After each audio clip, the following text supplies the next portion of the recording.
Now let's get to something controversial. Unlike this, yeah.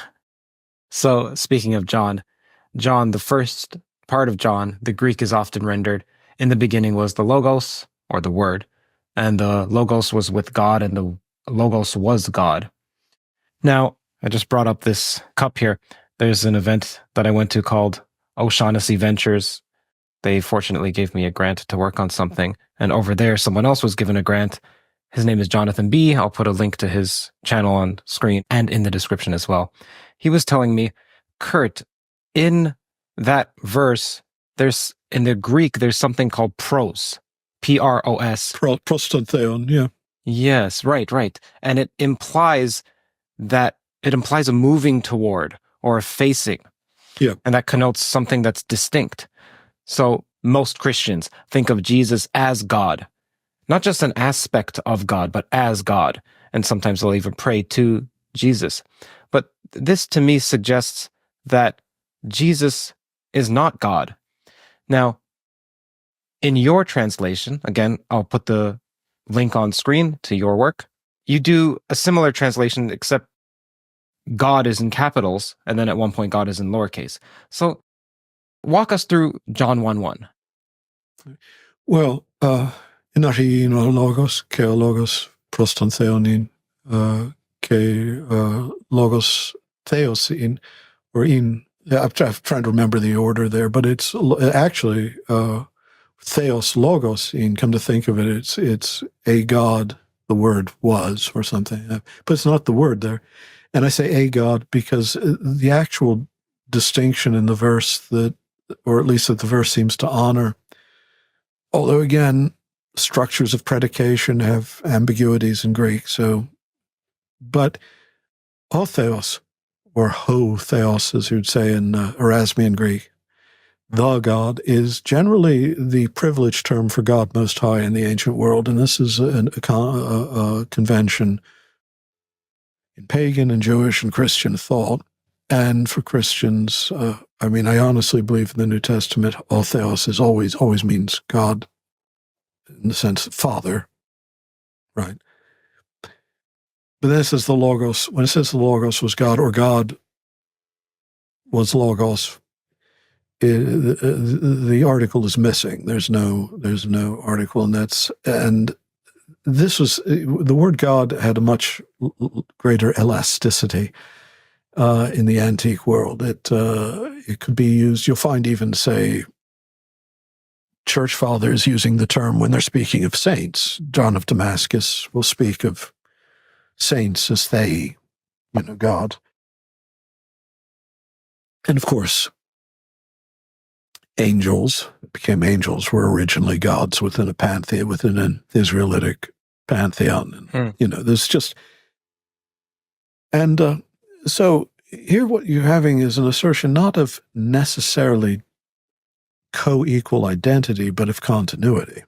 It's still saying the Logos is God, but is not equating the Logos there with God Most High. Still, here the issues begin to arise.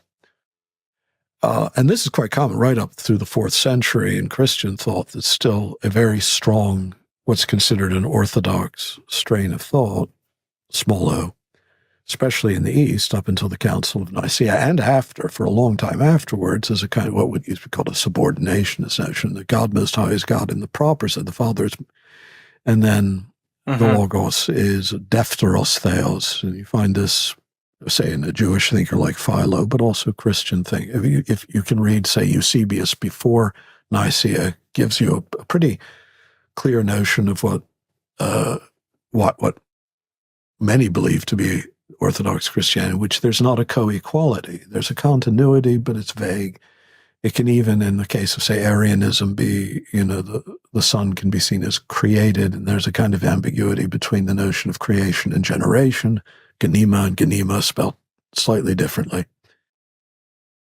That said, and the reason for this notion of a secondary God is that God properly is so transcendent that he can't enter into direct contact with finite reality. Therefore, he generates his word, or his secondary God, the angel of mighty counsel, the king, the chief of the angels, to govern creation and to deal with the lower world. And then the spirit would be maybe God too, but, there's a reticence about this right up till very late, several centuries along, ever to use the term otheos for anyone other than the Father. Okay? And yet, in the Gospel of John, though you have that in the prologue, in chapter 20, the Apostle Thomas, when he speaks to the risen Christ, people think he actually touches Christ. Rather, Christ invites him to touch, but he doesn't. Instead, he falls to his knees and says, O Kyriasmo ke o theasmo, my Lord and my God. And there, he seems to be addressing Jesus as O Theos, as God Most High. Now, this is extraordinary. The Gospel of John also is full of statements like, he who has seen me has seen the Father, I and the Father are one. So while the prologue of John seems to maintain this distinction in other ways is breaking down, and then climactically in chapter 20, which is probably the original ending of the gospel, before that beautiful dreamlike chapter 21 was added, goes so far as to address Jesus as O Theosmo, God Most High. And this is the debate going into the 4th century. Is this an honorific? Is he saying this to proclaim that just how high Jesus has been raised in the esteem of the heavenly powers due to what he has accomplished? Or is it a statement of who he is eternally? And I could go on a great length of what happened at Nicaea and after. I mean, of course, there is the issue of imperial pressure, the newly Christianized Emperor Constantine wanting some sort of uniformity of confession. But it's also the case that there's a very real line of reasoning going on there, that what had happened in Christ and what happens in the Spirit is real union with God the Father. And such union is impossible, is something that can't be accomplished by a lesser agency or by a spirit. So if we believe this, if we believe O Theos really is present in Jesus, and now Jesus is really present in the Holy Spirit in sanctification and sacrament, then there has to be an equality that in some sense you're always dealing with God himself, And that's how the later confession finally coalesced, or finally reached its convictions about what the proper language of the Trinity is. Still, it would be wrong to falsify the New Testament and pretend that there's a fully developed Trinitarian theology there. There simply isn't. Mm-hmm. And, in the prologue, you're still very much in the world of late antiquity, in which there's God Most High, and then a secondary, a Dephtheros Theos, who is in some sense the reflection of God Most High, but who is turned toward the Father as the priest leading the liturgy of creation. Did I hear you earlier say that you could read it as saying Jesus, which is the Logos, even though it says the Logos, but so the Logos was a God instead of the Logos was the God? Yeah. Because there's a missing article, you said? Yeah. Interesting. Yeah. But I think, the thing is, again, we can't think about that polytheistically, though. It would be a divine being, a divine, but it's saying more at the same time. Well, you also mentioned angels could be thought of as gods from before, but not in a polytheist. the earliest dominant Christology is what scholars call Angelo-morphic. I mean, it was thought to be, and this remains part of the discourse very late into Christian tradition, that Jesus is also the captain of the angels, so to speak, the leader of the heavenly hosts. And there was this notion of the Dephtheros Theos as the Korypheos, the one who leads the heavenly choirs and their liturgy of praise. And so he's the one alone because a priest, well, except in the Novus Ordo, but generally speaking, a priest has his back to the people because he's leading the liturgy, everyone turned towards the mystery of God, right? And this is certainly how a lot of how the Christians well into the 4th century and after were thinking that he uniquely is the highest of heavenly beings, the angel of mighty counsel, the highest of the angels, and also the unique Son of the Father, and is leading the heavenly liturgy. This language falls away later as it becomes very much, I can say, superseded by the formal language of Trinitarian dogma. Hmm. This is controversial, not because the scholarship is controversial. I want to point out, even people of impeccable orthodoxy, scholars have known this. I mean, they've known that Arius was not some strange, curious anomaly, that he was simply an extreme expression of what was regarded by many as the orthodoxy of centuries. And there's a reason why after the Arian controversy, the controversy continued with the Eunomians and others. There were, bishops and priests still committed to this older view that they thought was the correct view. It was the Nicene party that was proposing a new grammar, even a new word, homoousios, consubstantial. It's not in Scripture, and it wasn't in previous Christian usage. But to this day, you say the people, even theologians or people who do Christian philosophy, but who don't study Christian history very closely and don't know late antiquity very well, think that you're saying something, that's just an opinion. It's not. I mean, it is the hard and fast data of the time. And again, as I say, you can see the change occurring in Eusebius. You just read him before the Nicene Council on who Jesus is, and then read him after, and there's been a change. Yeah, I also don't see it as so straightforward that Jesus himself identifies as God.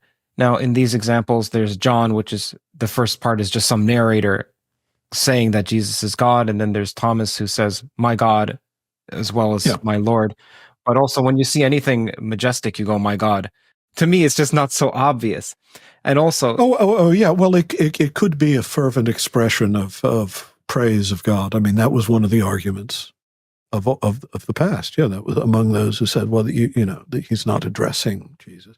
And how can you tell? Because it's not in the vocative. He doesn't say Kyrie mu ke theemu, So it could be either. I love that I'm speaking with you, that you know the Greek inside and out. Well, you kind of need to if you do some of what I do. You need to know some Greek. It helps. Yeah, and also Jesus said, when you pray, you go to your room, you shut the door, so you do so in private, you pray to the Father, and our Father who art in heaven. Right. And another point he said... You're still in Matthew now. Yeah, and another point someone said, who is good? No, someone called Jesus good. He's like, no one is good but the Father. And if you ask for anything in my Father and in my name, which it seems to me like he's pointing out a distinction between himself and the Father. Yeah, there's one who is good. There are two different versions of that verse. There's the majority text and the critical text. But anyway, yes, the point is it seems to be saying, in John, however, again, you do have statements that, again, I don't attribute to the historical Jesus one way or the other. I'm just saying in John, you have theological statements already emerging, which I and the Father are one. Now, again, what is that oneness? What is that unity that he, when he's praying in Gethsemane, that he had with the Father before the ages? Well, you're not going to get a single, and the early church didn't have a single answer. And you've got to remember that when the Council of Nicaea was convened, as yet there was no notion of church councils as having some preeminent and indisputable doctrinal power, authority. That too is an emergent phenomenon in Christian history. It's not something. It's just, okay, well, we better call our first infallible council. That's not what was going on. Uh-huh. But definitely, Constantine wanted a clear, single voice emerging from what was becoming an institutional support of the empire. If you enjoyed this toe clipping, then the full video is linked in the description.